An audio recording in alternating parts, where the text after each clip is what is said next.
I never thought much about the first place I lived after moving out of my parents' house. Back then, it wasn't supposed to mean anything, just a stepping stone, a temporary patch of ground before I figured out where I actually wanted to plant myself. I grew up in a middle-class family in the suburbs of Richmond, Virginia.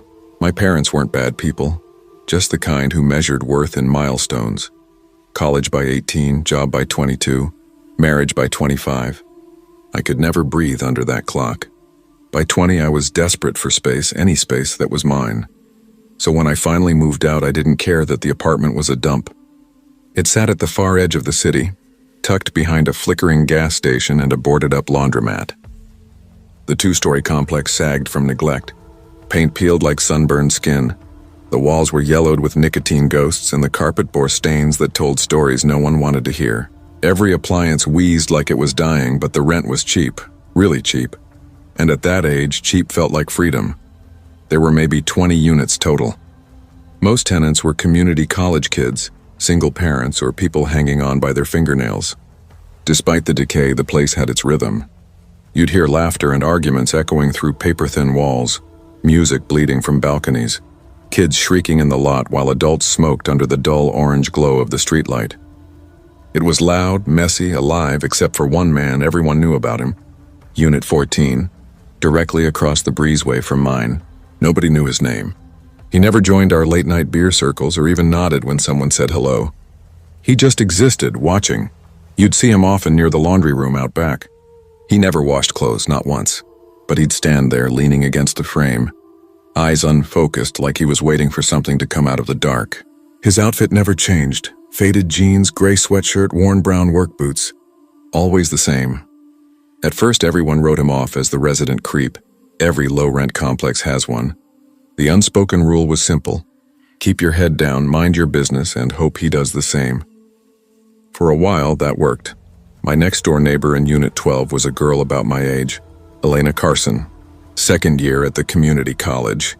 Long auburn hair, sharp features, eyes that always looked tired. She moved like she was perpetually running late and trying not to be noticed. I'd catch glimpses of her dashing out her door at night, slamming it shut behind her, never glancing around. We didn't talk much, but those walls were so thin I knew her voice like a song I hadn't meant to learn. I heard her on the phone constantly, laughing one night, crying the next, sometimes yelling into the receiver. Occasionally a man's voice drifted through. On those nights I didn't sleep much, but I didn't mind. She seemed normal. Troubled maybe, but normal. That's why the night it happened, something in me froze before I even understood why. It was a Sunday night in early spring.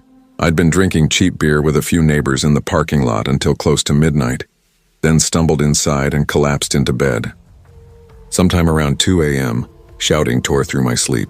At first I thought it was outside, drunk kids again, but then I recognized Elena's voice. "Get out," she screamed, her voice cracking. "You're disgusting." "Like I'd ever," a man answered, low and furious, words buried under his tone. My stomach twisted. The shouting grew louder, angrier.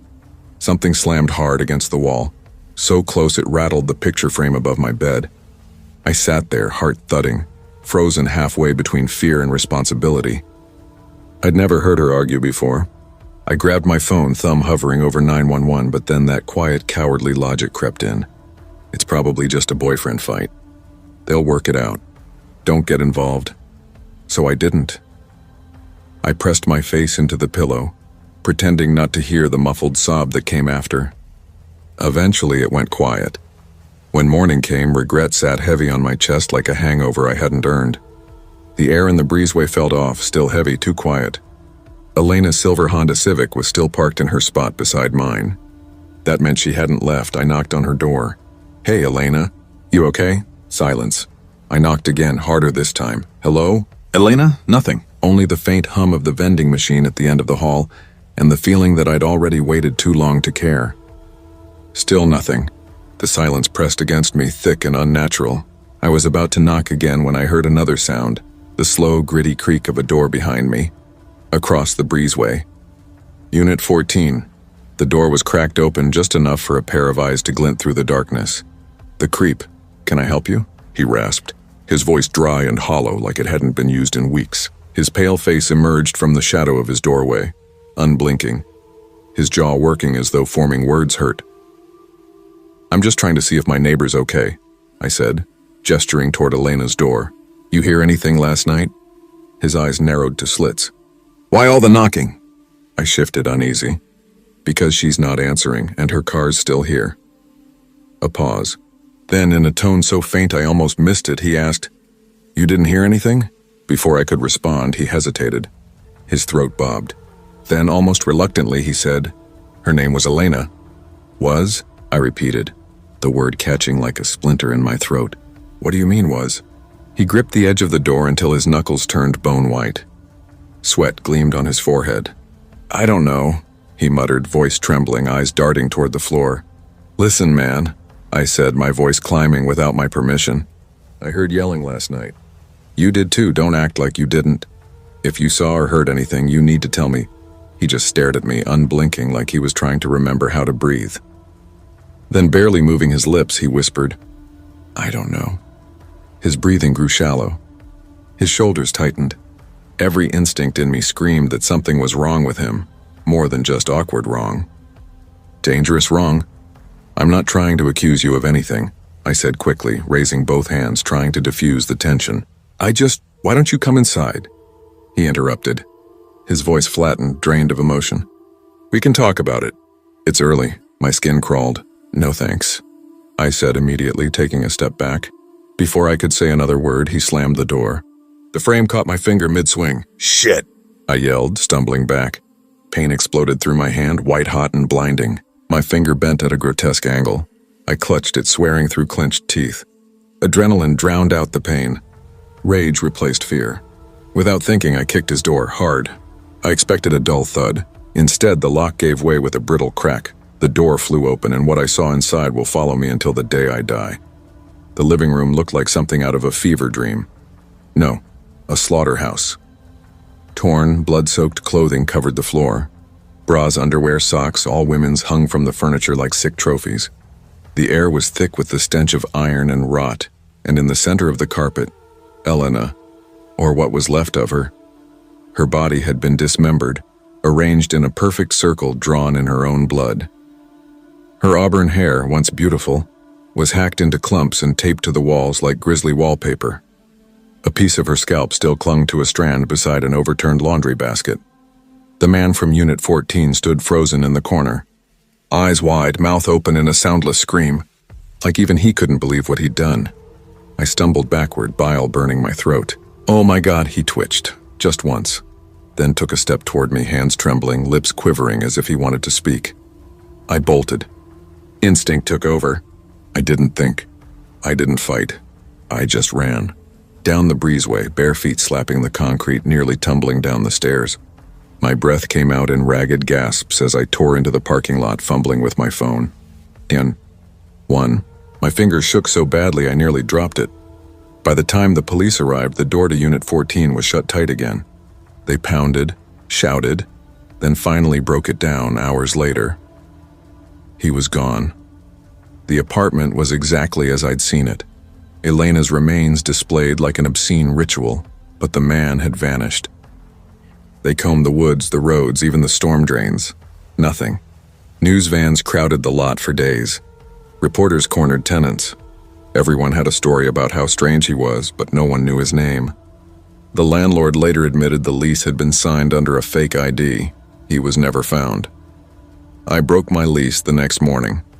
I couldn't walk past that breezeway without seeing her car still parked there, or the rust-dark stains on the concrete that no amount of scrubbing could erase. Even now, years later, I still hear her voice through the wall. Sometimes, late at night, when the world holds its breath, I'll wake to faint shouting. Her shouting, just like that Sunday night. I'll never forgive myself for not calling sooner. Maybe it wouldn't have changed anything. Maybe she was already gone. But that thought sticks to me like blood under fingernails. And whenever someone asks why I don't bother looking for cheap rent anymore, I tell them the truth. You get what you pay for.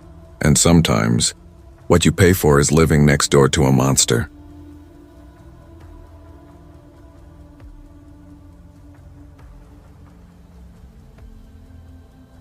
I never imagined my late 20s would feel this hollow.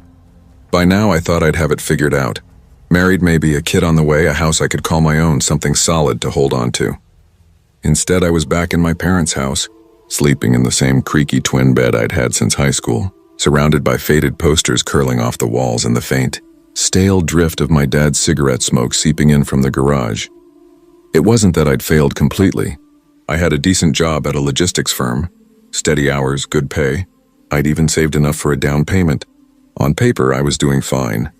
But something about being back in my childhood room, those same yellowing curtains, the same hum of the old ceiling fan, made me feel like I'd slipped backward in time.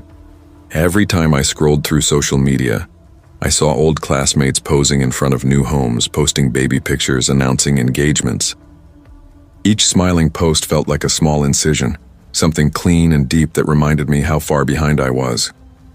That's when I decided I had to move out, no matter what it took. The housing market was brutal. Every night I'd scroll through listings until my eyes hurt. Houses way out of budget or so run down they looked ready to cave in. I wanted something simple, affordable, but not a death trap. After months of frustration and dead ends, my real estate agent, Alan Pierce, called with a new tone in his voice. "You're not going to love the drive," he said one Tuesday morning. "But the house itself, it's clean, well-maintained, and priced. Suspiciously low, I'll admit. About 45 minutes from here. Small town, mostly farmland, but I think it's worth a look." "Suspiciously low?" I asked, "and what's the catch?" Alan chuckled, that forced salesman laugh that doesn't reach the eyes. "Catch? Nah, nothing official. Just one of those quick sale deals. Sellers want out fast. Happens all the time." I didn't buy that for a second, but curiosity won. That Sunday, my dad and I drove out to see it. My dad's the kind of man who assumes every house has bad bones until proven otherwise. He doesn't trust anything priced to move. So I figured if something was off, he'd sense it. The drive stretched forever, flat farmland and weathered barns leaning like old teeth. The sky felt bigger out there, the silence heavier. I grew up surrounded by traffic and neon signs. Out here, even the wind felt like it had secrets. When we finally pulled up, I blinked in surprise. The house was modest but charming. 2 stories, white siding, a newly built porch with polished railings. The garden out front had gone a little wild, weeds choking out the roses, but the place itself looked solid. Waiting on the porch were the owners, George and Linda Rowe, middle-aged, polite smiles. George stood a little too straight, one hand resting gently on Linda's shoulder like he needed the contact to keep steady. Inside, the house felt calm. 2 bedrooms upstairs, 1 bathroom, an old hardwood-floored living room that smelled faintly of lemon polish, and a small kitchen that somehow felt warmer than it should have. My dad even nodded in quiet approval at the basement foundation, his version of a compliment. "I'll be honest," I murmured to Alan while the Rows busied themselves in the kitchen. "This is better than I expected." "Told you," he said, flashing that realtor grin. The only thing that stuck with me happened as we were leaving. I turned for one last look through the living room window and saw George and Linda standing side by side, hands clasped, eyes lifted toward the ceiling as they whispered something under their breath. It looked like a prayer, strange but harmless. I told myself not to overthink it. A month later, the house was mine. My cousin Derek and my dad helped me move in. We hauled boxes until our backs ached, sweating, swearing, and laughing like idiots once the big stuff was finally done. The air smelled like dust and fresh paint. I remember standing in the front yard, watching the sunset flare over the fields, thinking maybe this was what starting over looked like. That's when I met him, my neighbor. He appeared on his porch as we were unloading a mattress, waving with a tired but easy smile. He looked mid-40s, salt and pepper stubble, flannel shirt hanging loose. "Evening, new neighbor," he called out. "That's me," I said, catching my breath and setting the mattress down. He crossed the yard, hand extended. "Name's Martin Hale, been here longer than I cared to admit." I shook his hand. His grip was firm, eyes sharp but not unfriendly, like a man who'd seen a lot and didn't talk about most of it. "Jack," I said, wiping my hands on my jeans. "Nice to meet you, Martin. You need a hand?" "I don't mind," he replied. Before I could protest, he was already helping Derek haul a heavy box inside. Within half an hour, he was sitting in my living room, beer in hand, laughing with us about the joys of moving. His voice had that rough, gravelly warmth of someone who'd spent years smoking and working with his hands. That's when he noticed the painting. Above the couch hung a framed reproduction of the Mona Lisa, left behind by the previous owners. I hadn't cared enough to take it down. Somehow it felt like it belonged there. Martin stared at it for too long. His smile faltered and his eyes seemed to darken as if he were remembering something he'd rather not. "You into art?" I asked lightly. He turned to me slowly. His lips twitched, half a smile, half something else. "She's beautiful. Always has been." He took a slow sip of his beer. "Did you know I painted that one?" I blinked. "Wait, you painted this?" He nodded. "Gave it to George and Linda years back. Housewarming gift." He looked at it again, a distant glimmer in his eye. "Guess it stayed here." "Well, it's impressive," I said carefully, trying to keep my tone casual. He leaned in slightly, his voice dropping to a near whisper. "I used to live in this house long before they did." That sent a shiver through me. "Really? Why'd you move next door then?" Martin's expression changed. The warmth drained away, replaced by something brittle. "My daughter," he said quietly. "She ran away years ago. I thought maybe if I stayed close, she'd find her way back home." I didn't know what to say. "I'm sorry," I murmured. He gave a short, humorless laugh, then suddenly chuckled louder, the sound sharp and jarring. "Also," he said, tapping the arm of the couch, "this house might be haunted." I froze, unsure whether to laugh. "Relax," he said, clapping my shoulder with a firm, heavy hand. "I'm kidding." He stood, nodding once. "Anyway, welcome to the neighborhood. I'll let you settle in." But his words clung to me like something sticky I couldn't wash off. The first week was fine. The house was quiet, almost too quiet. The floors creaked when I moved, but every sound at night made me tense. Every gust of wind whistling through the old windows had me jolting upright in bed, straining to listen. At work, I started spacing out, exhausted. Derek noticed when he stopped by one evening. "You good, man? You look like hell." "Just getting used to it," I said. My dad chalked it up to me being soft about living alone. "You'll toughen up," he said. But Martin never came back. His house stayed dark most nights. No lights, no movement, no car in the driveway. I started wondering if he'd ever really lived there at all, or if he was just attached to the place in some other way. Then came that night. I couldn't sleep. The air felt heavy, like the house was holding its breath. Then I heard it, creaking, not random this time, slow, rhythmic, footsteps, and then whispering. Low, male. I slipped out of bed, every nerve raw, and crept down the stairs. Halfway down, I froze. There he was, Martin, standing in the living room, facing the Mona Lisa painting, his shoulders hunched, head bowed, lips moving. "Better place now, baby girl," he whispered hoarsely.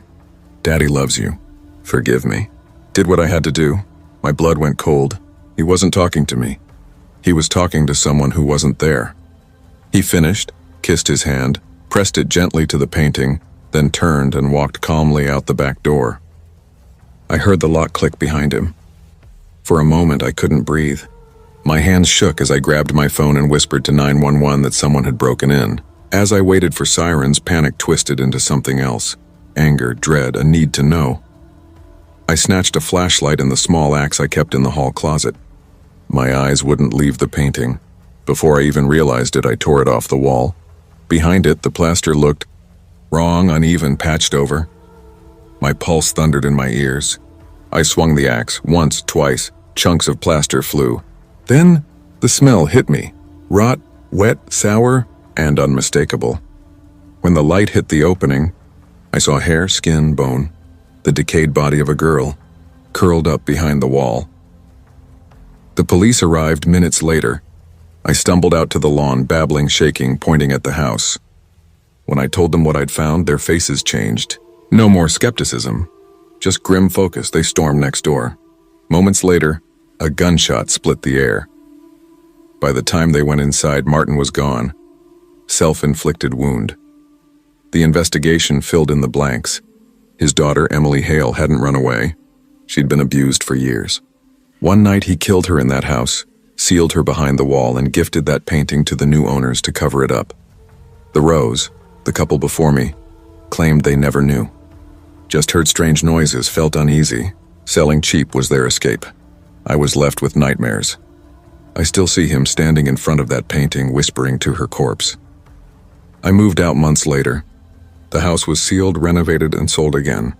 But sometimes, late at night, I wonder if whoever lives there now hears the same soft, broken voice I did. Because even now, far away, sometimes when the world is too still, I swear I still hear it. Daddy loves you.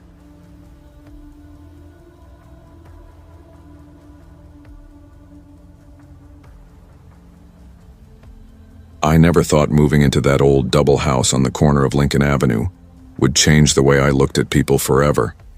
Back then it had seemed like the right decision, practical, even hopeful. The rent was cheap, and after splitting from my job in Ohio, I needed somewhere quiet to start over. My boyfriend David and our 2-year-old daughter Laya came with me. It wasn't glamorous, but it was ours, a place where I could breathe again. The double wasn't much to look at. 2 narrow units divided by paper-thin walls, paint curling like old skin, floors that sighed under your steps. But we made it home.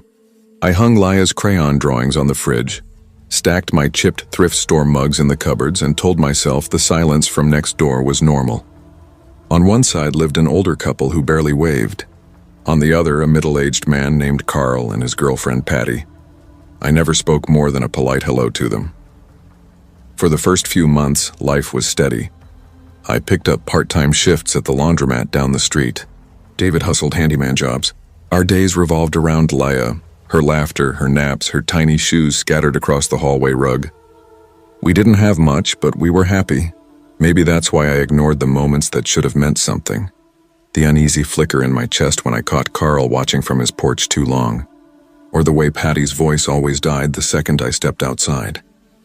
It started the way these things always do, with something so small you almost convince yourself you imagined it. It was a warm Saturday afternoon, the kind where the breeze feels like a lazy hand brushing your skin, and the sidewalks hum with children's laughter. We decided to walk to the corner store, 10 minutes tops, to grab some snacks. Laya was bouncing in her stroller, clapping at every passing dog, sunlight catching in her curls. We weren't gone 20 minutes. When we came back, I froze on the front steps. The lock looked wrong. The paint around the knob was scraped, gouged down to the wood, and right there, smeared across the center of the door, was a blue-gray streak. David crouched, running his thumb across it. "That's fresh," he muttered. His voice was flat, steady, but his jaw flexed. "Somebody tried to get in." My chest tightened, the world around me suddenly too bright. I glanced toward the back door. The same blue marks, the faint print of a boot above the knob. "Who would—" I started, but David cut me off, gripping my arm and steering me and Laya inside. That night, even as the baby monitor whispered static from Laya's room, my thoughts wouldn't quiet. Whoever had done it had known exactly when we were gone, which meant someone had been watching. Over the next week, unease curdled into dread. I found the bathroom window latch snapped clean. My dish soap bottle, normally balanced by the sink, lay cracked open, sticky around the edges like it had been dropped hard. Random things, my curling iron, Laya's toy blocks, felt slick when I picked them up, coated in some oily film that smelled faintly chemical. One night, folding laundry under the yellow hum of our kitchen light, I whispered, "David, does it feel like stuff keeps moving?" He sighed, rubbing his temples. "Yeah," he said quietly. "I've noticed too." I tried telling myself we were tired, forgetful, but we weren't. The moment that broke the illusion came a few nights later. I went out to toss the trash in the alley dumpster. The night was cool, damp, the streetlights buzzing faintly overhead. When I lifted the lid, my stomach turned. Inside lay a short metal rod. One end was wrapped in a filthy washcloth, a torn blue glove knotted tight over it, the same color as the smear on our door. My throat went dry. That was the tool, the one that had scraped our locks. Something in me, some desperate, reckless instinct made me check the neighbor's dumpster too. My pulse thundered as I peeled back the black trash bag. I almost collapsed. Inside were my things, my old car title, the one I kept hidden inside a duffel bag in the closet. A few of my shirts, my lipstick, even kitchen utensils I hadn't realized were missing. I stood there, heart pounding against my ribs, when the sound of hinges made me whip around. The back door creaked open. Patty stepped out, her porch light catching her pale face. She saw me standing by their trash, eyes wide, breath caught, and then, without hesitation, she turned toward the doorway and yelled inside. A second later, Carl appeared in the doorway, shirtless, his broad, heavy frame swallowing the light behind him. Sweat glistened down his chest, his pale skin almost gray under the porch bulb. His eyes locked on me, flat and cold like I'd trespassed on something sacred. My throat tightened, but the words tore out anyway. "I know you've been in my house." Carl smirked, slow, deliberate. "I didn't steal anything." His voice was smooth, mocking, like he enjoyed the fear he saw in me. "I swear to God, Carl," I said, trembling, "if you ever step foot in my house again," my voice cracked raw, "I'll burn your damn house down." His grin only widened, no fear, just amusement, like this was a show he'd been waiting for. I went inside and called the police with shaking hands. They arrived 20 minutes later, 2 officers, calm, detached, the kind of men who'd already decided how the story would end before I even spoke. They listened, nodded, then strolled over to Carl's porch. I watched through the window as they talked to him and Patty. Less than 5 minutes. A few gestures, a couple of laughs. Then they came back. "Nothing we can really do," one said, handing me my ID. "What?" My voice broke. "Their trash bag is full of my stuff." He shrugged, expression empty. "Could be a mistake. Keep your doors locked." And just like that, they drove off. The red and blue lights dissolving into the night like the illusion of safety.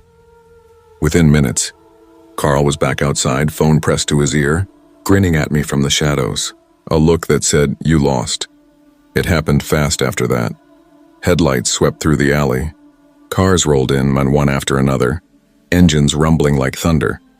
5, maybe 6 vehicles. The last one, a lifted truck, blocked our driveway completely. David's face went white as he looked out the window. "They brought people," he whispered. I edged beside him. Men spilled out of the cars, loud voices, heavy boots slamming the pavement. One wore a tank top, gold chains catching the streetlight. In his hand, unmistakably, a gun. My heart pounded so hard it hurt. I shoved a chair against the back door just as it rattled violently. "David!" I screamed, scooping Laya into my arms. She giggled, thinking it was a game, while my knees nearly gave out beneath me. The back door shuddered again, a hard, hollow thud. Voices outside shouting. Closer now, I didn't think, I just moved. We bolted for the front, David right behind me. Then a deafening pop. A gunshot split the air. I screamed, clutching Laya tight against my chest. "Please, no!" Boots pounded against gravel. Shadows darted along the side of the house, cutting through the porch light like flickering ghosts. Somehow we made it down the street, around the corner. Lungs burning, hearts clawing for air. I still don't know how we weren't hit. The police came again, lights flashing, radios hissing. They combed the street but said they found no shell casings, no bullet holes, no proof. Their questions were tired, their voices detached as if we'd interrupted their night for nothing. I begged them to wait while I grabbed some clothes. They agreed, standing guard outside. Inside, the air felt wrong. Too still. Too heavy. I ran to Laya's room when it stopped cold.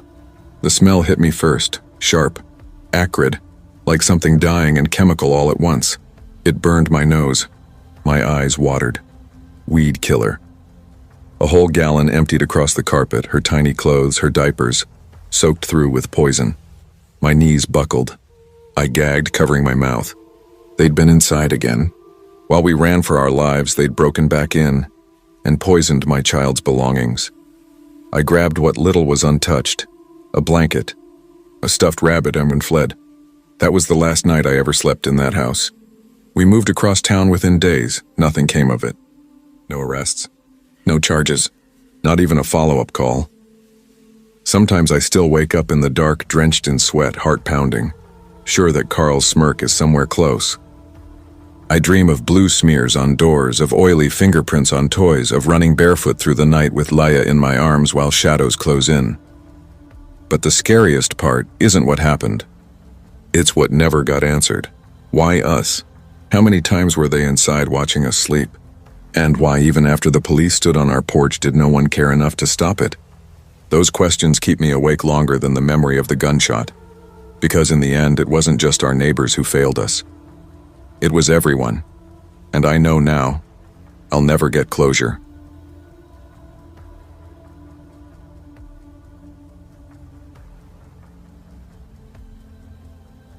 I was 11 when my parents and I moved into a narrow duplex on the east side of Brookfield, a working-class town still limping from the housing crash.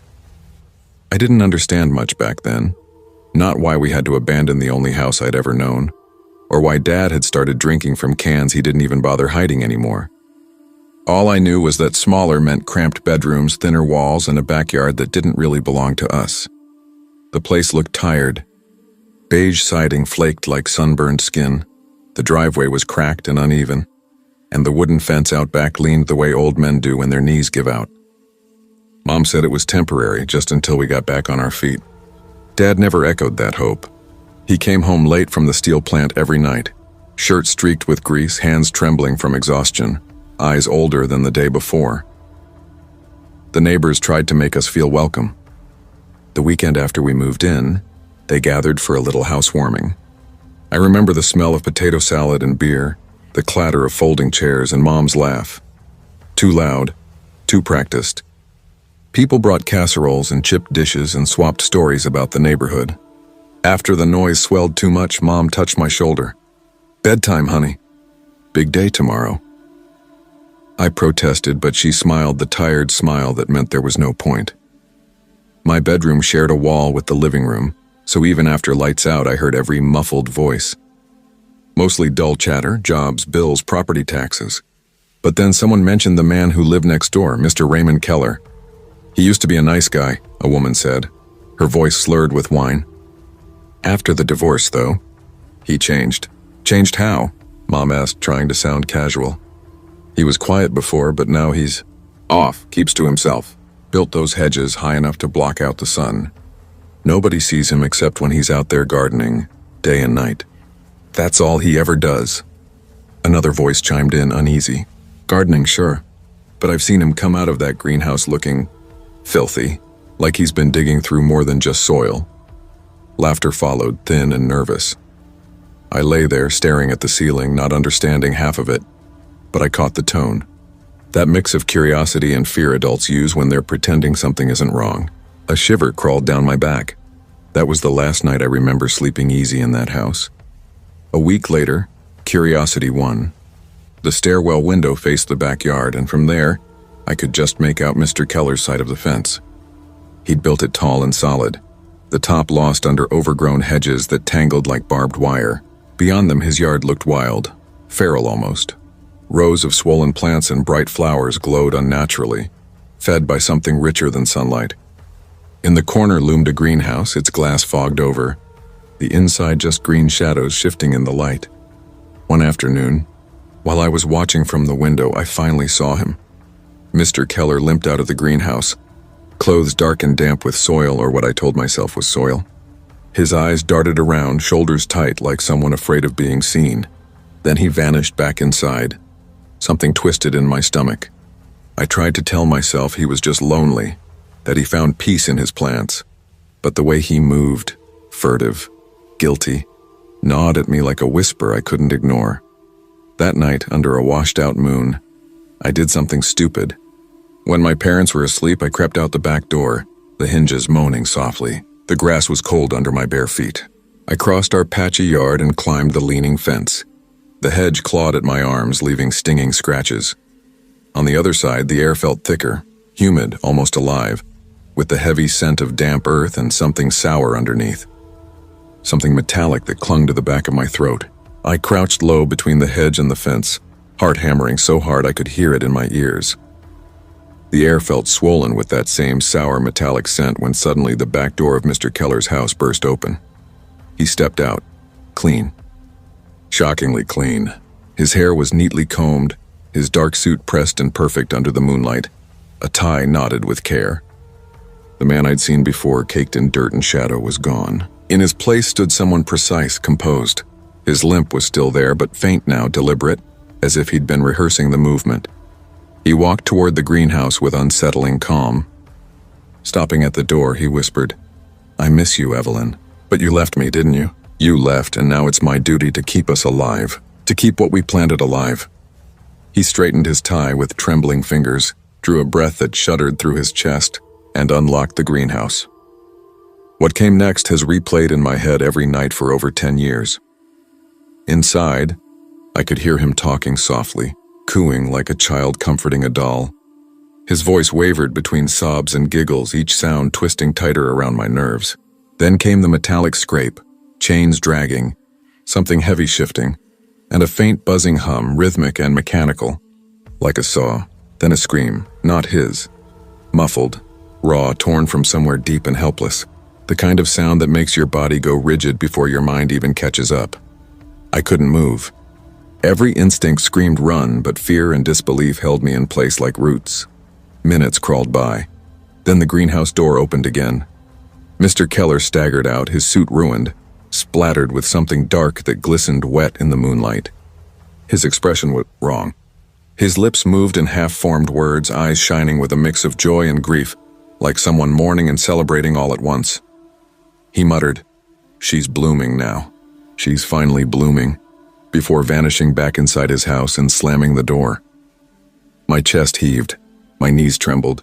Logic begged me to run, to wake my parents, to call someone, but something stronger, some awful pull I still can't explain, dragged me toward that greenhouse. It loomed ahead, its glass fogged and pulsing faintly from the lights within.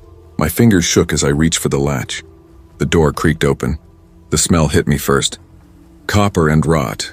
Thick and wet, the kind of stench that coats your tongue and won't wash away.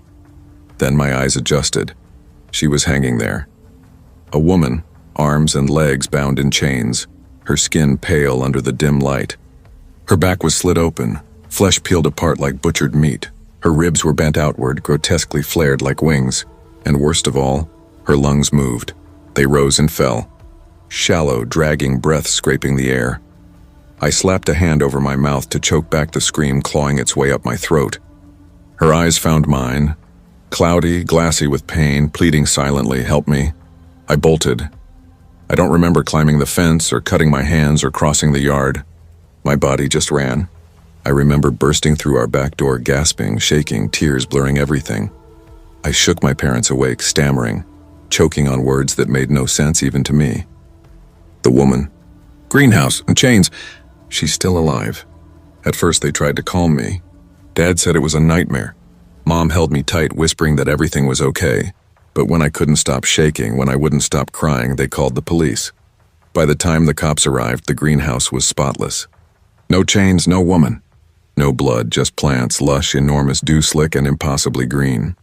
Mr. Keller stood there, polite and patient. He said it was all a misunderstanding, that he was a gardener and that I must have had a bad dream. They believed him. We moved out within the year. My parents said the duplex was too small, but I knew better. Even now, more than a decade later, when I close my eyes, I see her, the woman in the greenhouse, her lungs rising and falling long after life should have stopped. And sometimes, when I drive through Brookfield with the windows down, I swear I still catch it, that faint, coppery sweetness drifting through the air, from behind those tall hedges guarding a garden that should never have grown so green.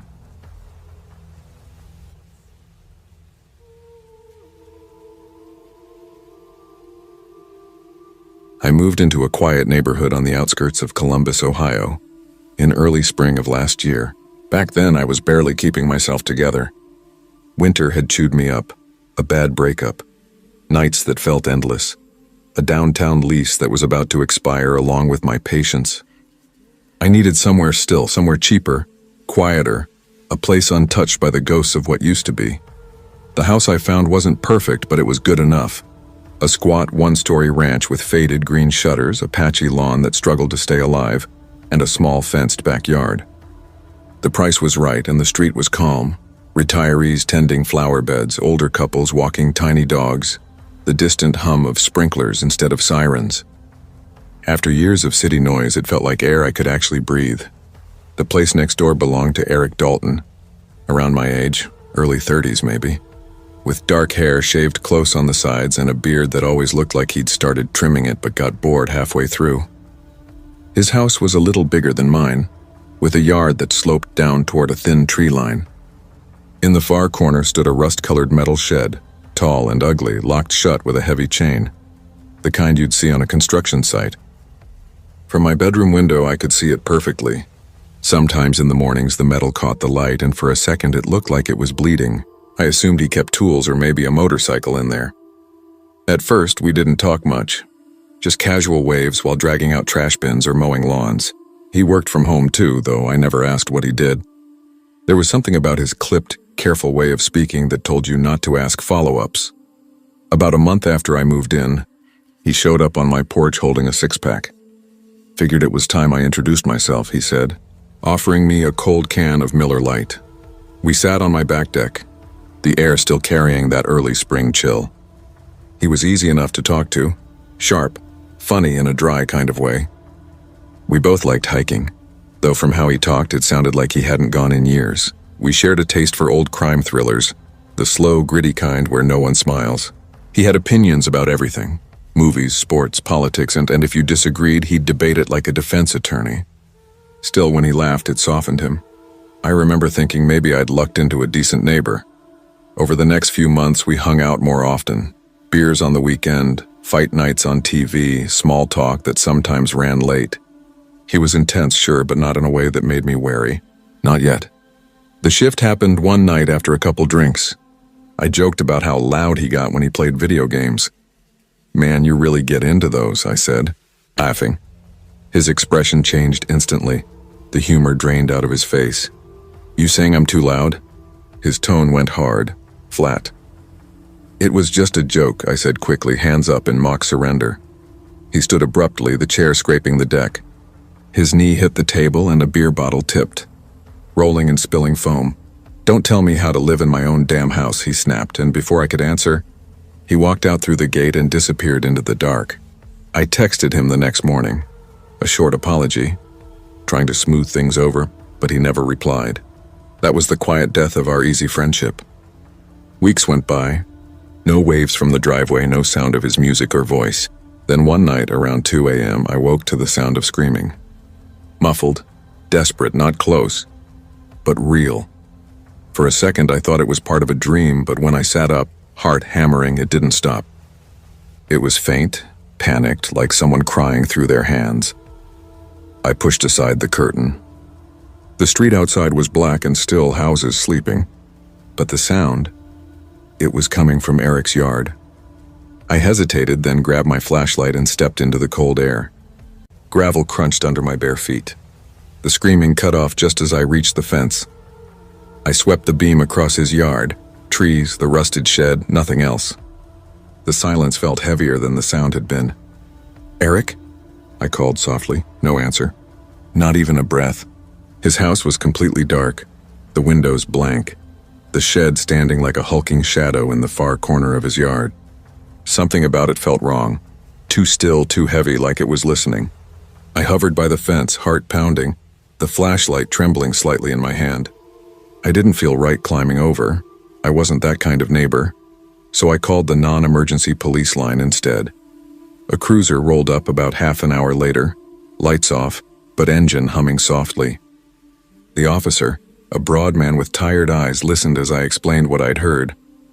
He knocked on Eric's door, circled the house with his own flashlight, then came back shrugging. "Could have been an animal," he said, "or a TV left on." I wanted to argue, to say no. I knew what a human scream sounded like, but without proof I just nodded. He gave me a thin smile and drove off, the tail lights fading down the street. The quiet that followed didn't feel peaceful anymore. After that night, I noticed Eric more often. Usually in the evenings when the air went still and the cicadas began to hum. He'd stand near the shed smoking slowly, the glow of his cigarette pulsing like a heartbeat in the dark. Sometimes I'd hear the faint squeal of the garage door, then silence for hours. We didn't speak, not a word. Then one Thursday, my dog Cooper, a 30-pound black mutt with floppy ears in the habit of following me everywhere, got out. I'd forgotten to latch the gate. I spent the entire night walking the neighborhood, calling his name until my throat burned.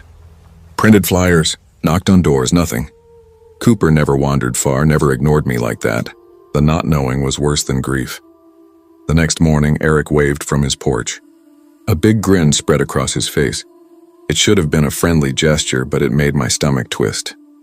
I forced a small wave back. That afternoon, he walked over, beer in hand. "Hey," he said lightly, as if the months of silence hadn't happened. "Sorry for blowing up that night. Rough week. No hard feelings?" "Yeah," I said carefully, forcing a smile. "You should come by later," he added. "Have a drink, catch up." I told him I'd think about it, though my gut screamed don't. That evening I called to decline. He didn't sound disappointed. Just said, almost cheerfully, "Your call." At around 11 that night, I was closing up the blinds when movement outside caught my eye. Eric was walking toward the shed, a flashlight swinging at his side. I watched him unlock the chain and slip inside. The beam flickered behind the metal slats. 20 minutes passed. Then came the sound of a metallic, deliberate clank, clank, clank. My skin went cold. A few days later, something appeared on my porch. Cooper's metal food bowl. Inside it, one dog treat. The same brand I always gave him. I froze. Every part of me went still. My heart pounded so hard it made my vision pulse. I picked it up with shaking hands, took a picture, and called the cops again. This time I told them everything. The screaming, the shed, the missing dog, the bowl. The officer on the phone sighed softly.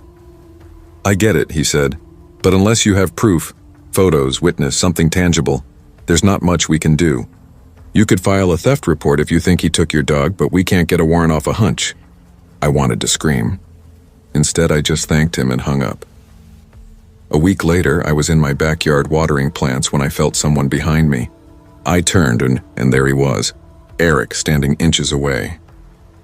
"Got something to show you," he said. His voice was calm, too calm. "I'm busy," I managed, the hose trembling in my hand. He tilted his head slightly, his mouth curving in that almost smile. "It'll only take a second." In the shed, my throat tightened. Not interested. He stared at me for a long, silent moment. Then he smiled wider, that same easy grin from his porch. "Your loss," he said, and turned back toward his yard. I stood there frozen, pulse hammering, the hose spilling water onto the ground. Every instinct in me screamed, "Lock the doors." That was 6 months ago. I still live here. I still see him almost every day, mowing the lawn, smoking on the porch, trimming his hedges like any normal neighbor. On the surface, nothing's wrong. But I can't stop thinking about that shed. I dream about it. The clanging, the muffled cries. Sometimes in those dreams I hear Cooper scratching at the metal, whining to be let out. And some nights when the wind goes dead and the world feels hollow, I swear I can hear it again, that faint, rhythmic clanking drifting from Eric's yard. Not loud enough to call the cops. Not loud enough to prove anything. Just loud enough to keep me awake, staring at the ceiling, knowing Cooper didn't run away, and that the shed is more than just a shed.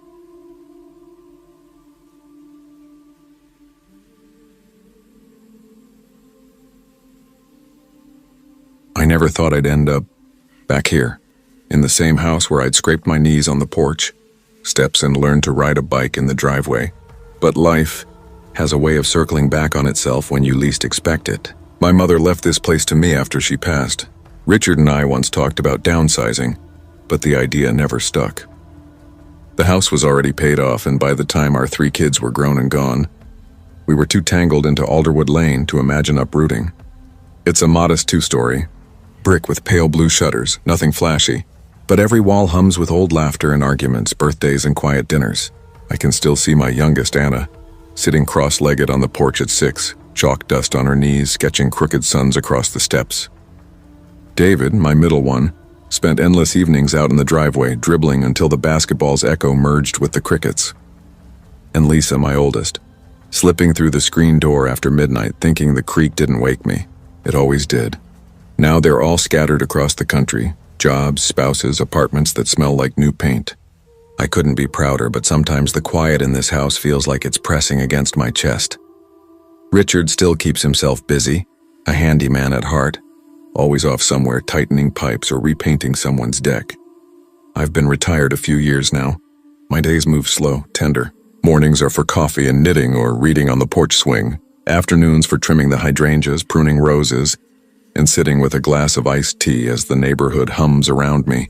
Kids' laughter, lawnmowers, the faint hiss of sprinklers.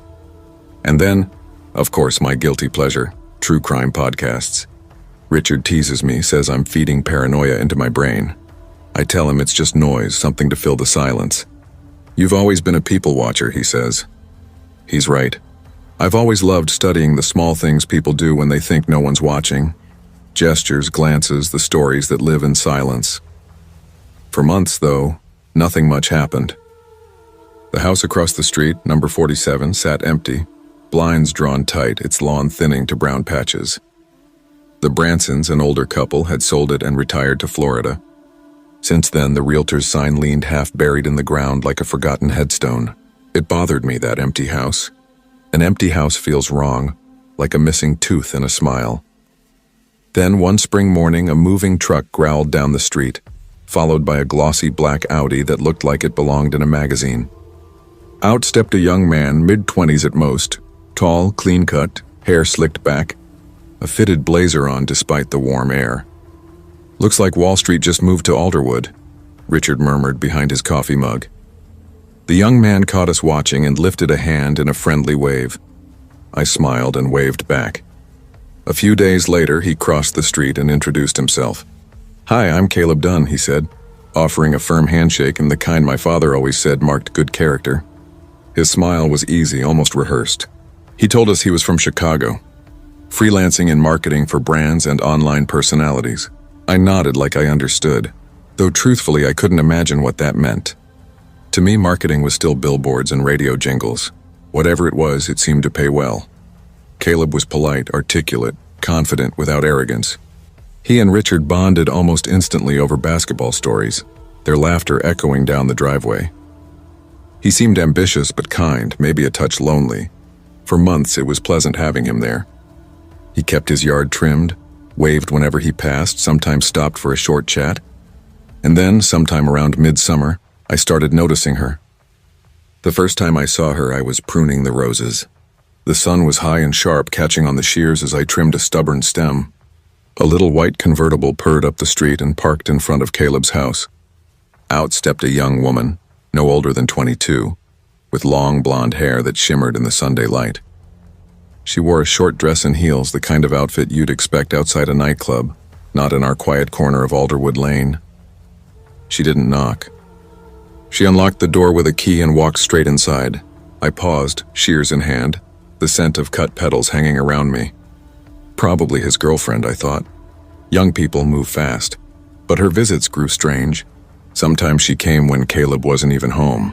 The car would idle at the curb and she'd slip inside like she owned the place. She never stayed long, never overnight. Always in and out, calm, efficient, deliberate. Weeks passed and the rhythm of it began to unsettle me.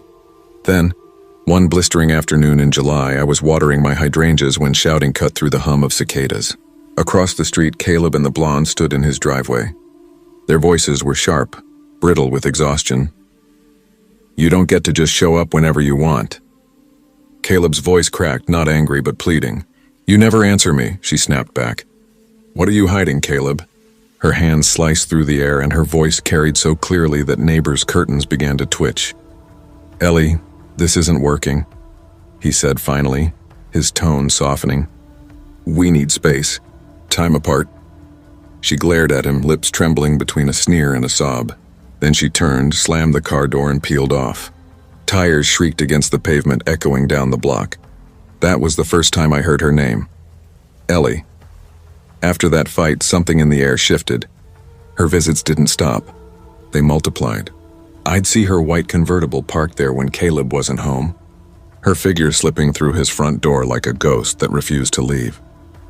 One evening, I whispered to Richard from the porch, "She's in his house again."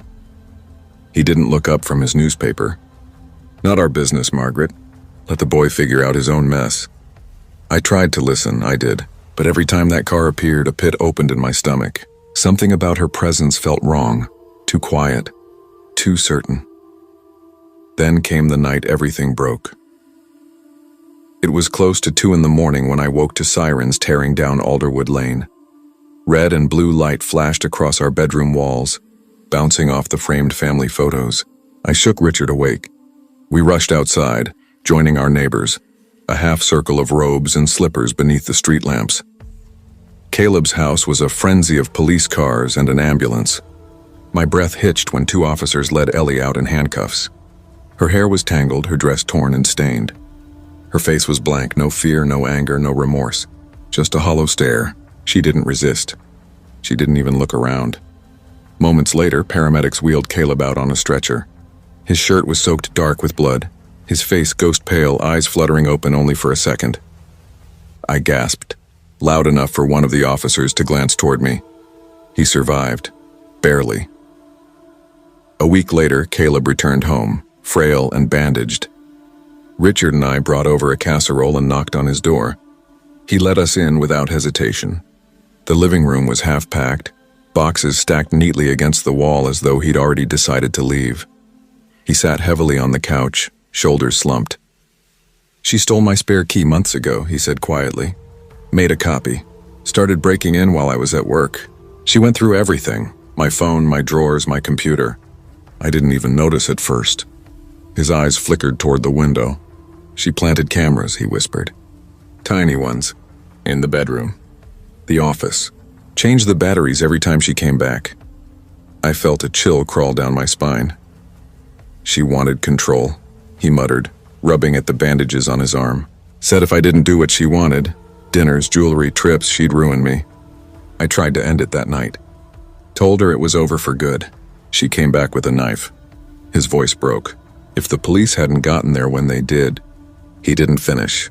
He didn't have to. Richard placed a steady hand on his shoulder. "You'll get through this, son. You will." But I saw it in his eyes, something hollow, haunted. 2 weeks later, the Audi was gone. Number 47 sat empty again. Curtains drawn tight, shadows reclaiming every corner. Now I still sit on my porch each morning, tea warm between my palms, the street humming softly to life.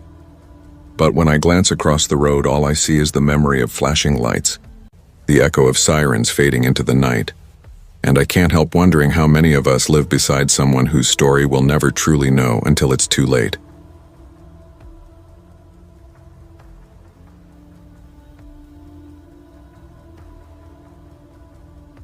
I moved to Fairhaven 6 years ago, chasing quiet. At least that's what I told people when they asked why I'd left the city.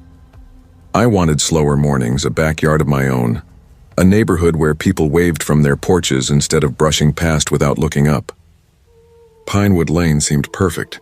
6 houses tucked in a calm cul-de-sac lined with old maples, kids racing on bikes in summer, the hum of lawnmowers on Saturday mornings, the smell of charcoal and ribs at block barbecues where everyone brought a dish. For a while, it was everything I'd hoped for.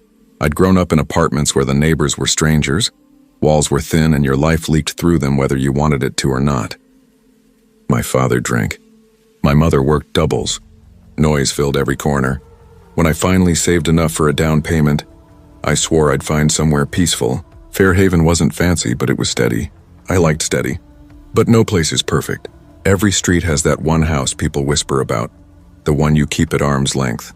On Pinewood Lane, that was Gerald Whitmore.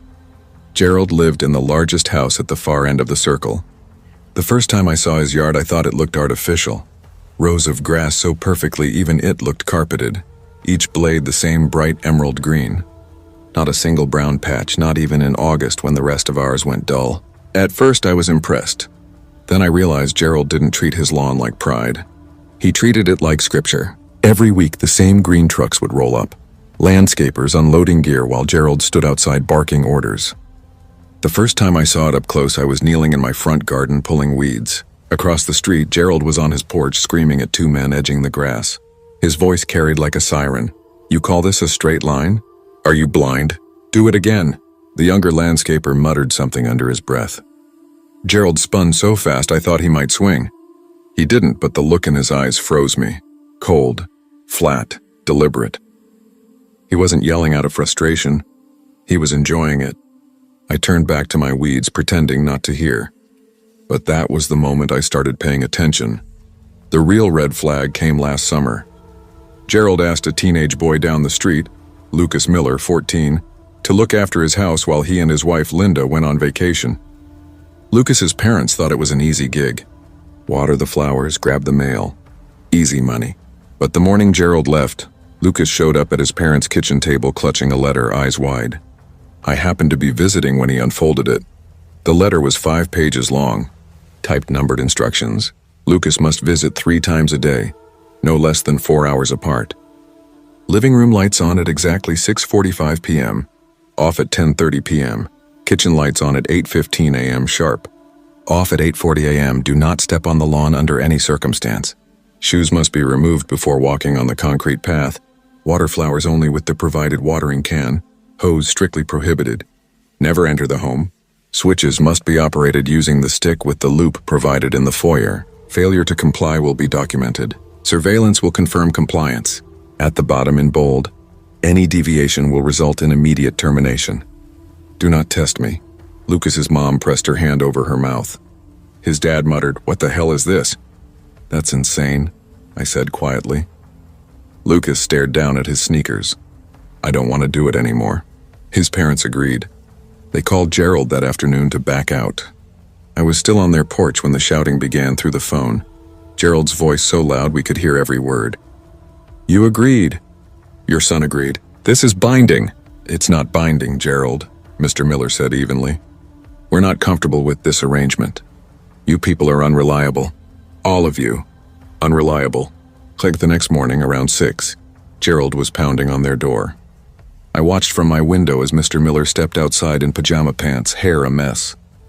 Gerald's face was red, spit flying. "You owe me." "He owes me. A deal is a deal."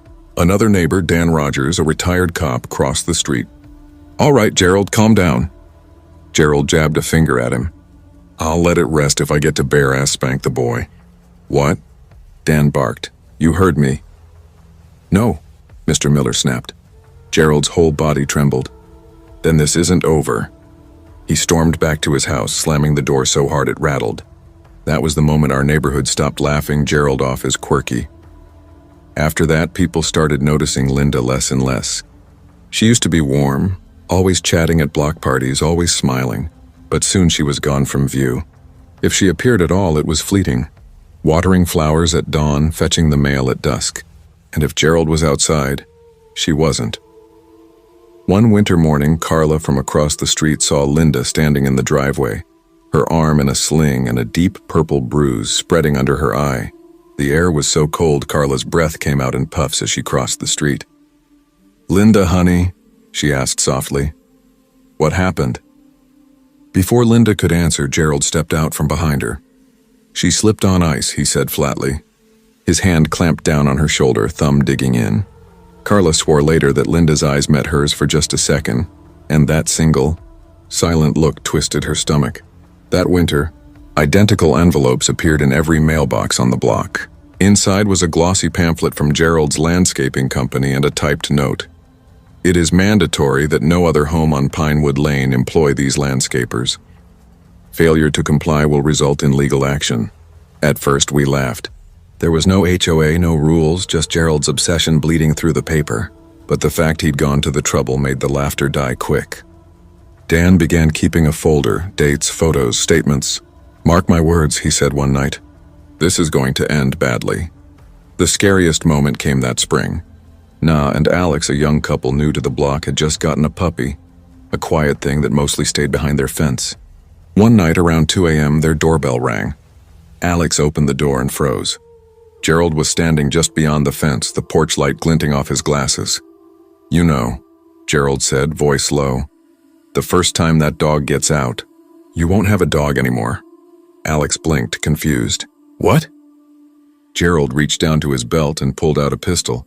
He swung it lazily, then pointed toward the backyard. Bang! Na screamed. Alex slammed the door and called the cops. When they arrived, Gerald claimed he'd been out for a walk. Said he thought they were awake, stopped to chat. "The gun was on my belt, that's all," he said with a shrug. No harm meant. He got a citation. That was it. But none of us slept that night. Come spring, Gerald took to sitting on his porch with a notebook balanced on his knee.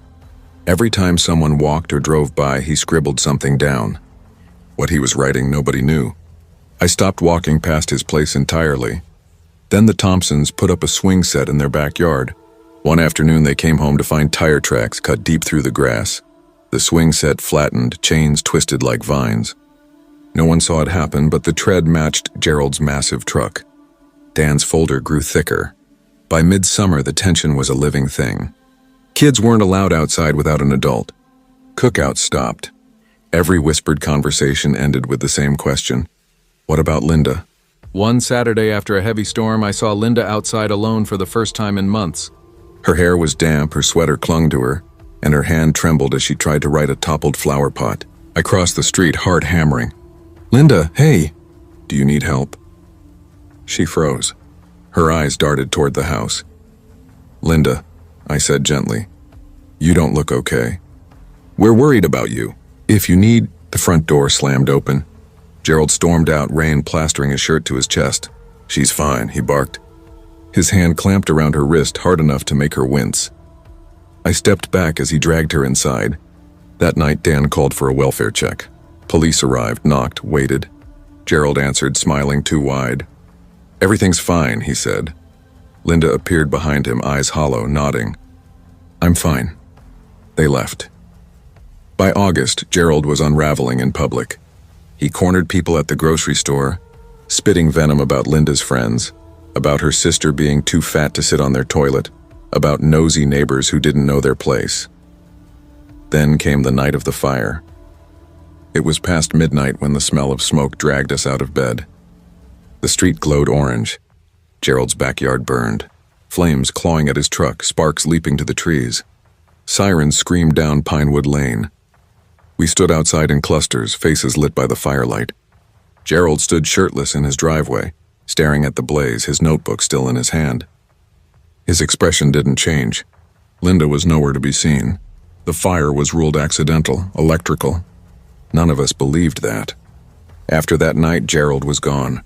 His house sat dark, lawn overgrown, mailbox stuffed with yellowing envelopes. Weeks turned into months. No moving truck, no word of Linda, no forwarding address. Sometimes, when I drive home late, I see a light flick on in the upstairs window for just a second, then off again. But the house is still empty. At least, it's supposed to be.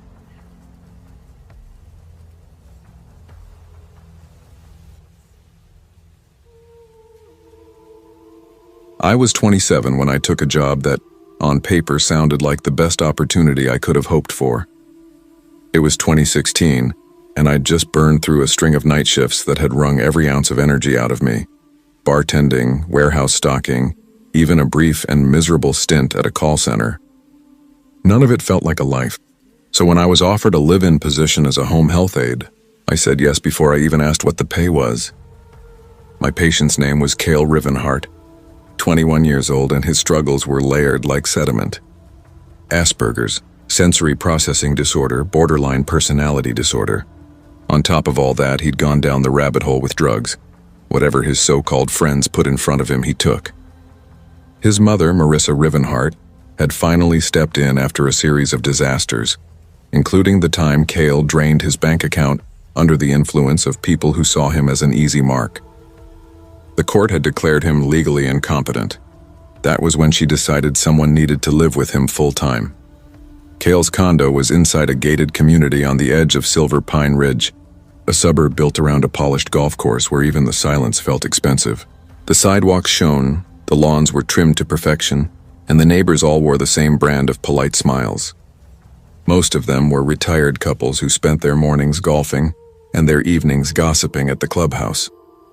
Cale and I were the youngest people there by a decade, and we stuck out like noise in a library. When I moved in, Marissa sat me down at the kitchen counter, her hands folded neatly on a stack of laminated instructions. Keep the place clean. Keep food in the fridge. Make sure Cale takes his meds. And, most important, let me know if anyone suspicious comes around. She gave me a measured look. You're not a guard dog, she added, but I need to know what's happening. I remember nodding, thinking she was being overly cautious. Cale didn't seem dangerous, just lonely. Then Marissa leaned in, lowering her voice to a near whisper, the air between us heavy with perfume and worry. There's one person in particular you need to watch for. Her name's Soraya Krail. She stays off and on with her father. He lives in the unit below you. Soraya's 38, but she looks younger. Tall, blonde, rail-thin. She's an addict. No car, no job. She's trouble. And she has a way of manipulating Kale. She's not allowed inside this condo, under any circumstances. Understand? Understood, I said, though I didn't. At least not then. Living with Kale took adjusting. He could be sweet, almost childlike sometimes, laughing at old cartoons or spending hours alphabetizing his vinyl records, muttering to himself about tempo and tone. But his moods were unpredictable. Some days he wouldn't get out of bed, wouldn't eat, wouldn't speak. Other days he'd pace the hallway, talking to people who weren't there, eyes darting like he was tracking invisible shapes. Despite all that, I liked him. He wasn't cruel or mean-spirited, just lost, like a kid trapped inside a man's body, desperate to belong. That desperation, I learned quickly, was his greatest weakness. The first time I saw Soraya, we were walking to the clubhouse gym. Kale spotted her first, standing by her father's SUV smoking a cigarette. Her hair was a tangled halo of pale gold, her skin stretched thin over sharp bones. When she noticed us, her mouth curved into a smile that didn't reach her eyes. "Kale," she sang, her voice light, almost playful. "Come here. I need to talk to you." I placed a hand on his arm before he could take a step. "We're going to the gym," I said firmly. She turned her attention to me, lips curling in amusement. "He's 21, she said. "He can make his own choices, can't he?" Kale shifted, eyes on the pavement, shoulders tightening. "Not tonight," I replied evenly. "Have a good evening." Her smile flattened. She took a slow drag from her cigarette and muttered something under her breath before turning away. Kale didn't say a word for the rest of the walk, but I could feel the weight of his discomfort trailing behind us. That was the beginning of it. Weeks passed quietly after that until the night everything changed. Kale had gone out of state with his father for a week-long trip. For me, that meant rare silence and a mini vacation inside the condo. My best friend Nolan came over. We ordered takeout, drank cheap beer, and watched old episodes of RuPaul's Drag Race until the laughter blurred into background noise. It was close to 11 when we heard it, a knock at the shorting soft, hesitant. I froze mid-sip. No one was supposed to be here. Nolan muted the TV, the room falling into an uneasy silence. "Maybe a neighbor," he whispered. I got up, padding quietly to the door. The hallway light cut a thin beam under the frame. I pressed my eye to the peephole and my stomach dropped. Soraya. She stood there in the dim glow of the corridor light, face pale, eyes unnaturally wide, a ghost of herself. Her arms hung limply at her sides, one shoulder twitching slightly like she couldn't stay still. "It's her," I breathed. Nolan's voice came quick, low. "Don't answer." "I'm not." Seconds ticked by. Another knock, this one firmer, impatient.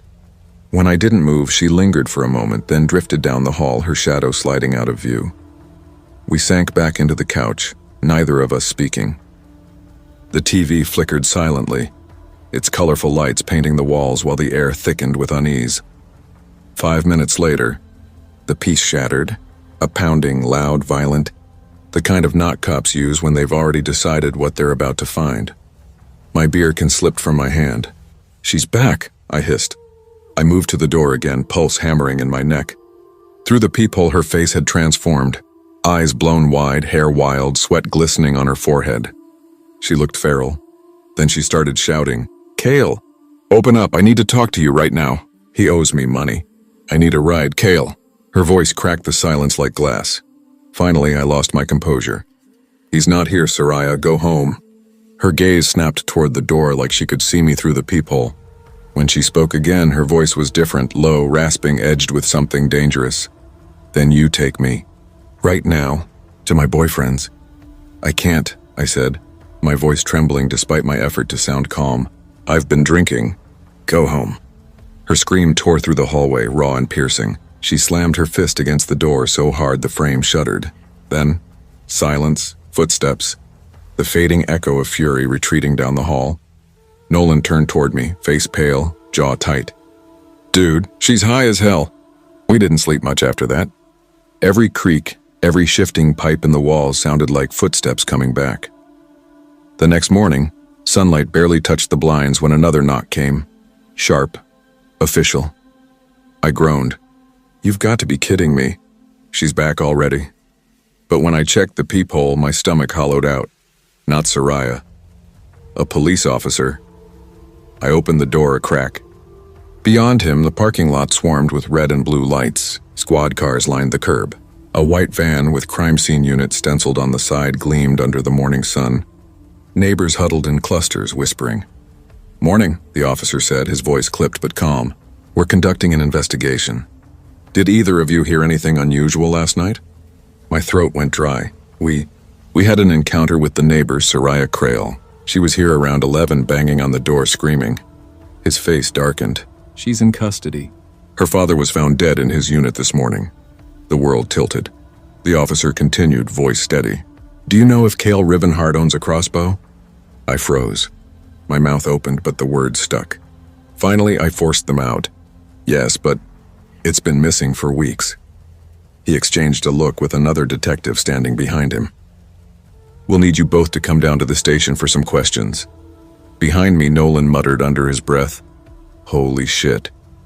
Later at the station, the pieces came together in fragments.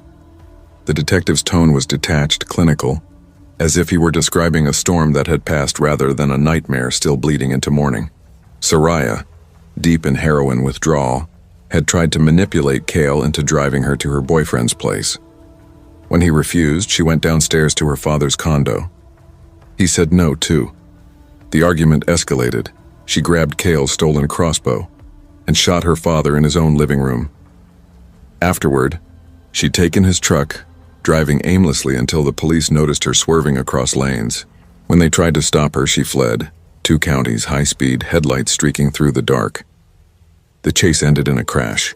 When they pulled her from the wreck, she told officers she was rushing home to check on her dad. By then, the welfare check had already revealed the truth. I couldn't stop replaying the image of her that night, those dilated pupils, that trembling rage the way she'd pounded on the door, knowing she'd either just killed him or was about to. Marissa flew in as soon as she heard. She hugged me so tightly I could feel her heartbeat against my chest.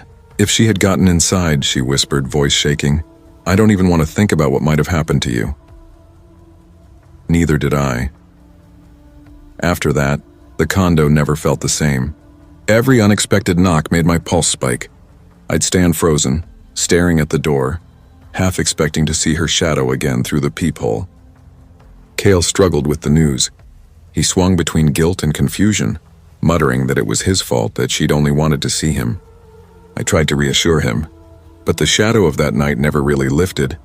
That's the thing about evil. It doesn't always announce itself with claws and blood. Sometimes it lives in the unit, downstairs. Sometimes it wears a familiar face, and sometimes it's nothing more than a quiet knock on your door, followed by a pair of wild, desperate eyes staring back at you through the peephole, right before everything changes forever.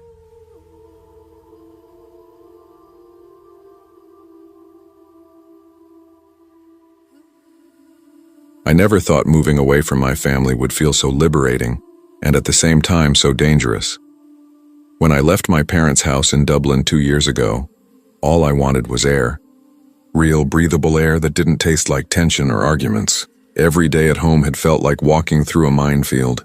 What time I came home, who I texted, whether I'd left a light on. It all spiraled into war. So when I got into university in the UK, I didn't hesitate.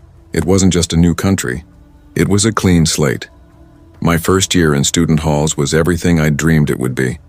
A tiny room that smelled like cheap coffee and new beginnings. Friends who laughed too loud. Nights spent half watching movies while sharing bad takeaway. And freedom, the kind that hums quietly when you realize no one's keeping score. I learned what independence really meant, not just cooking pasta or managing bills, but deciding who you let orbit around you. That's when I met Aaron. He wasn't serious, not at first. Just a tall boy with a crooked smile and a habit of quoting movies in the wrong moments. We'd stay up until sunrise talking about nothing. sharing a blanket on his dorm floor, laughing until our faces hurt. Slowly, almost imperceptibly, he became my constant, my anchor. By second year, I was ready to grow roots. A few friends and I found a terrace house near the town center, small, drafty, and perfect in its own way. I picked the ground floor bedroom at the back, its single window facing a cramped little yard. A crooked wooden gate leaned against the brick wall, leading out to the alley where we kept the bins. Not bad, eh? Aaron had said, dropping a box of my books on the bed. Not bad at all, I'd replied, though the truth was the gate already made my stomach knot. Its latch looked ancient, thin, rusted, barely hanging on. We tied it shut with a bit of string to stop it rattling in the wind, but it never felt secure. I noticed it every time I stepped outside for a smoke, the way it shuddered at the faintest breeze. The neighbors on our left were a quiet family. Polite nods, curtains drawn, never any trouble. But the house on our right was different. Same terrace design, different energy. The guys living there were older, late 20s or early 30s, not students. They partied midweek, shouted at each other past 2 a.m., and once I swore I heard glass breaking followed by someone screaming in a language I didn't recognize. I tried to shrug it off. Students drank. People fought. It wasn't my business. Until one night, it became impossible to ignore. It was late September, a few weeks after we'd moved in. I woke to shouting outside. At first I thought it was drunk stumbling home, but then blue light flickered across my blinds, painting the walls in pulsing stripes. Sirens, voices, something heavy in the air. Curiosity dragged me outside with two of my flatmates. The night smelled of damp brick and adrenaline.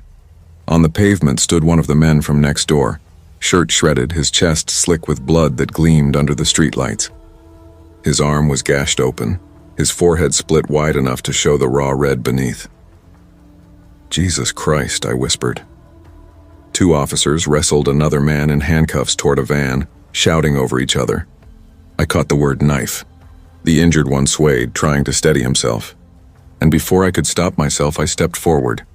Hey, are you okay? Do you need help? He lifted his head, eyes glassy and unfocused, but locked onto mine with unsettling sharpness. Yeah, love, can I come inside? Clean up a bit? Something in his voice crawled over me.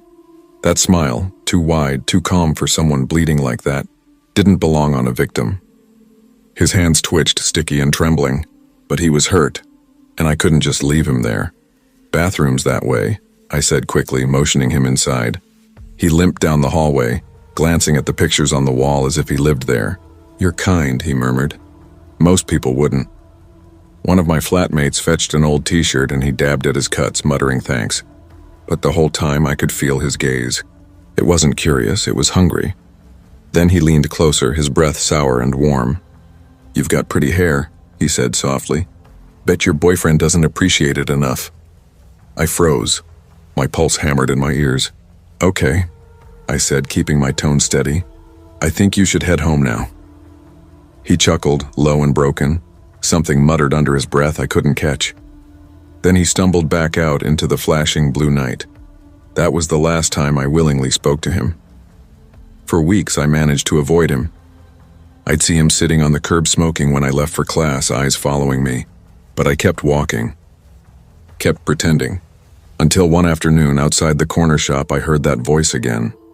Hey, love, he called, cutting through the hum of traffic, walking straight toward me. I pretended not to hear him and kept walking, but he stepped directly into my path. His breath reeked of weed and something sourer underneath. Why you ignoring me? He asked, his grin slanted, eyes bloodshot. Thought we had a connection. I've got to go, I muttered, heart hammering as I tried to slip past him. He tilted his head, smiling wider now, teeth yellow and uneven. No worries. I'll just wait at yours. Yeah, we can talk there. I froze mid-step. Don't, I said quietly. But he was already moving, turning down the road that led to my house like it belonged to him. My chest constricted. Panic bloomed like static in my ears. I called Aaron once, twice, but he didn't pick up. When I finally turned the corner to my street, there he was, sitting right on my doorstep with one of his flatmates, a beer can dangling from his hand, both of them laughing like they owned the night. I couldn't face them. I hovered by the shop for nearly an hour, pretending to scroll through my phone while my pulse thudded in my throat. Only after they finally staggered off did I sprint home, slam the door, and lock every bolt. My hands shook so badly I dropped my keys twice before collapsing on my bed, still shaking. After that, things started to unravel.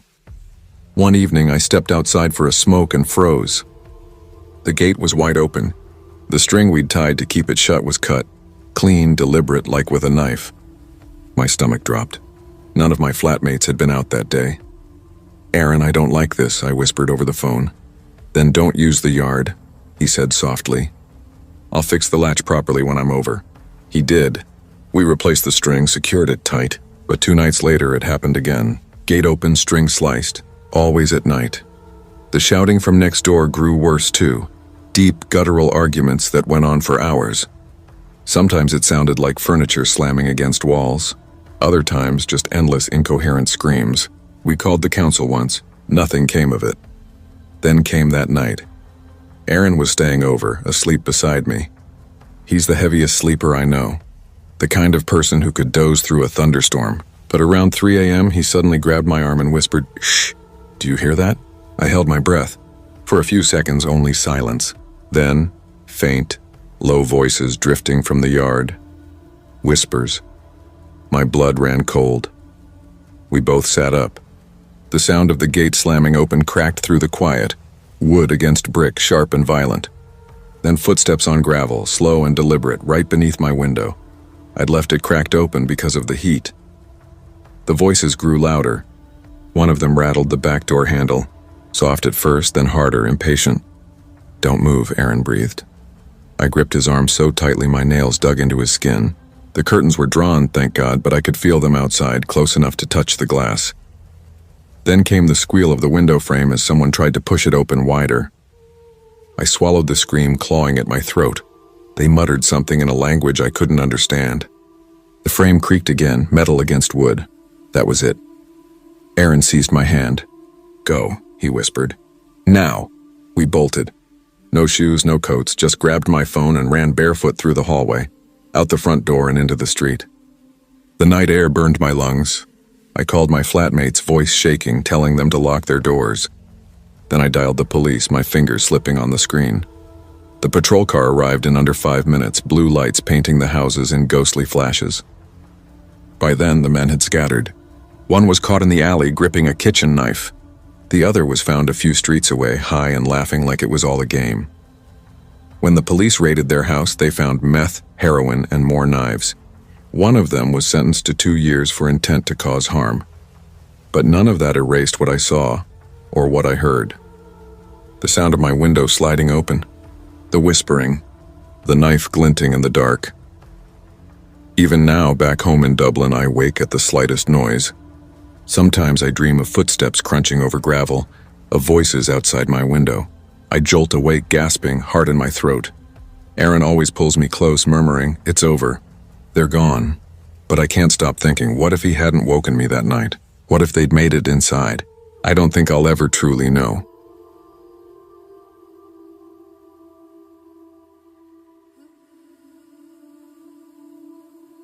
I never thought my second year of college would make me more afraid of going home than walking alone across campus at midnight. Looking back, the signs had always been there. I just refused to see them. When I didn't get a dorm after freshman year, I scrambled for off-campus housing. The student housing office handed me a short list of leftover spots, but most were either too expensive or already packed.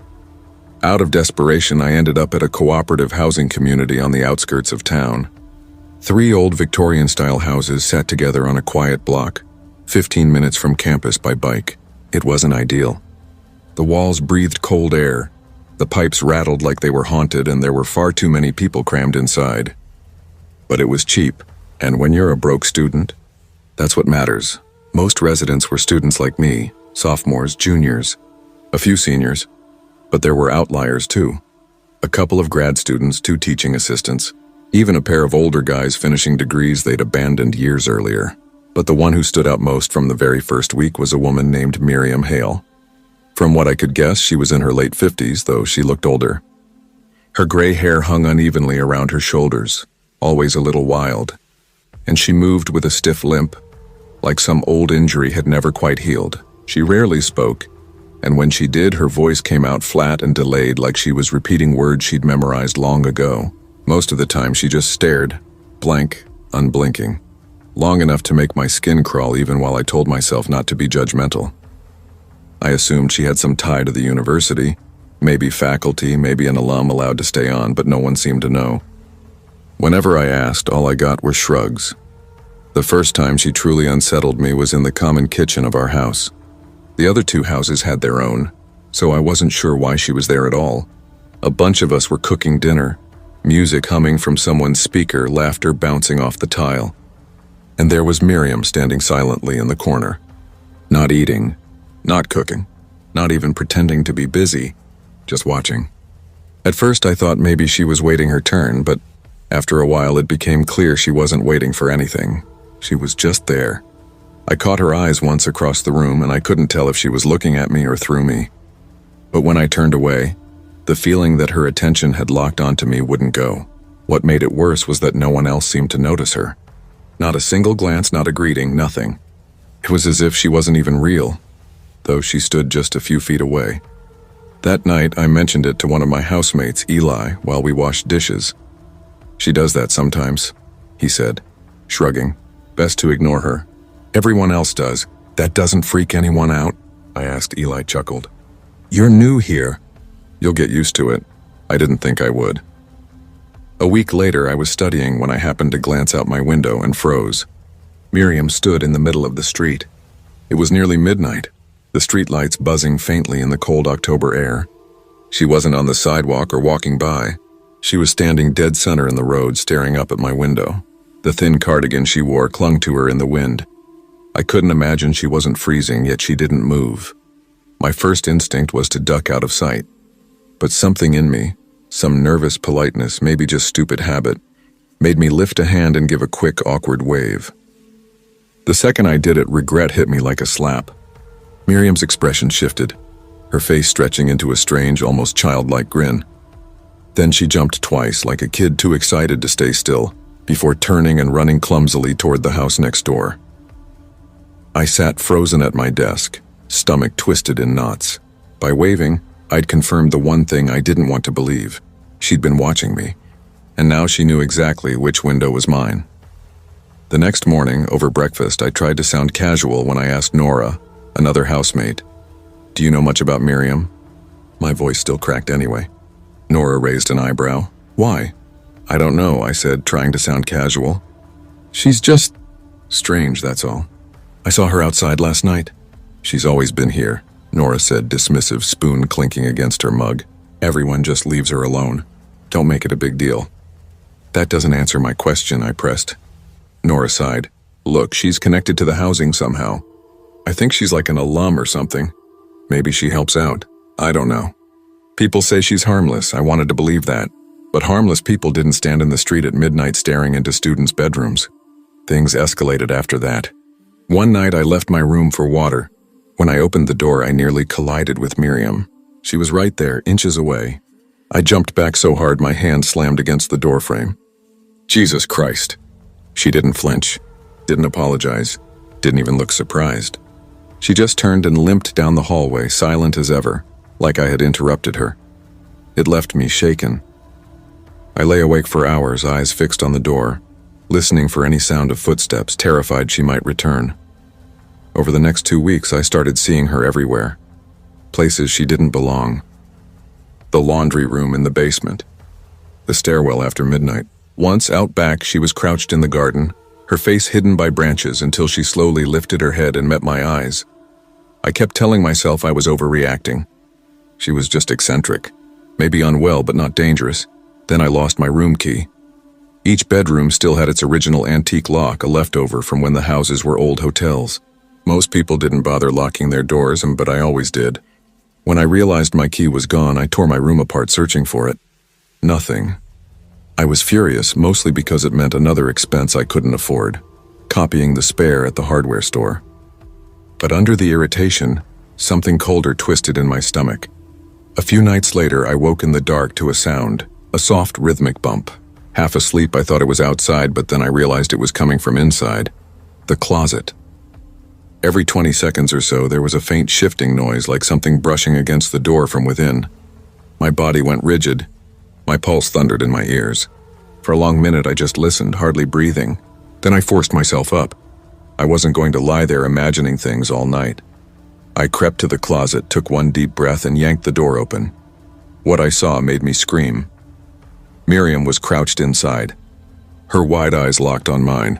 One of my neckties was looped around her throat like a necklace, and in her right hand she held a kitchen knife. My scream startled her. She lunged forward, knife flashing in the dim light. I screamed again, raw instinct taking over. We collided, the blade skittering across the floor as I wrestled her down. She was frail, her body light, but she fought like something feral, scratching, biting, thrashing beneath me. "Help!"